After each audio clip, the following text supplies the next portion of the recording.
Ukraine जंग के बीच रूस के विदेश मंत्री सर्गेई लावरोव भारत पहुंचे। भारत में कदम रखते ही सर्गेई लावरोव ने सबसे पहले नमस्ते करके भारतीय अधिकारियों के अभिवादन को स्वीकार किया। आपको बता दें कि रूस के विदेश मंत्री सर्गेई लावरोव का यह भारतीय दौरा बेहद ही अहम है। भारत पहुंचकर उन्होंने सबसे पहले विदेश मंत्री एस जयशंकर से मुलाकात की।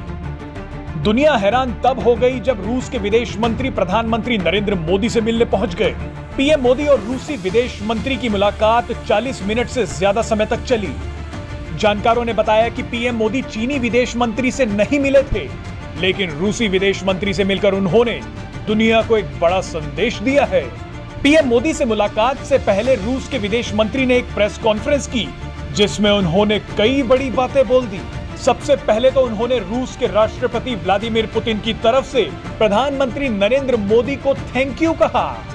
रूसी राष्ट्रपति का संदेश पहुंचाते ही सर्गेई लावरोव ने कई ऐसी बड़ी बातें कर दी जिसे सुनकर सब हैरान हो गए। रूस के विदेश मंत्री ने एक बड़ा बयान देते हुए कहा कि भारत रूस और यूक्रेन युद्ध के बीच मध्यस्थता कर सकता है। उसके बाद तो रूस के विदेश मंत्री ने भारत की तारीफ में कसीदे पढ़ने शुरू कर दिए। रूस के विदेश मंत्री ने कहा कि भारत किसी के भी आगे नहीं झुका और दृढ़ता के साथ अपने रुख पर कायम रहा। भारत की तारीफ करने के बाद रूस के विदेश मंत्री ने एक बड़ा ऐलान भी कर दिया। उन्होंने सबके सामने ये कह दिया कि भारत हमसे जो भी सामान खरीदना चाहता है, हम उसे देने के लिए तैयार हैं। उन्होंने आगे कहा कि रूस और भारत के बहुत ही अच्छे संबंध हैं और हम सच्चे दोस्त और वफादार साथी हैं।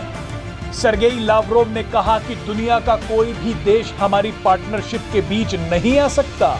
इस वीडियो में हम आपको बताएंगे कि रूस के विदेश मंत्री का यह भारतीय दौरा कितना अहम है और क्यों दुनिया के कई बड़े देश लगातार भारत के दौरे पर आ रहे हैं।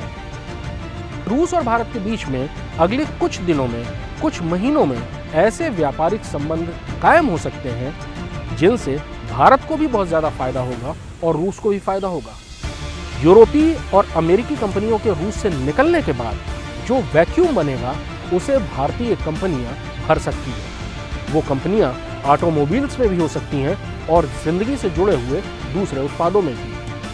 भारतीय कंपनियों को लेकर रूस में एक अच्छा माहौल भी है, जो चीनी कंपनियों के लिए नहीं है। यानी इस पूरी आपदा में भारत के लिए एक बहुत सुनहरा मौका निकल सकता है। Presenting V News app, available on Google Play and App Store. Download it now.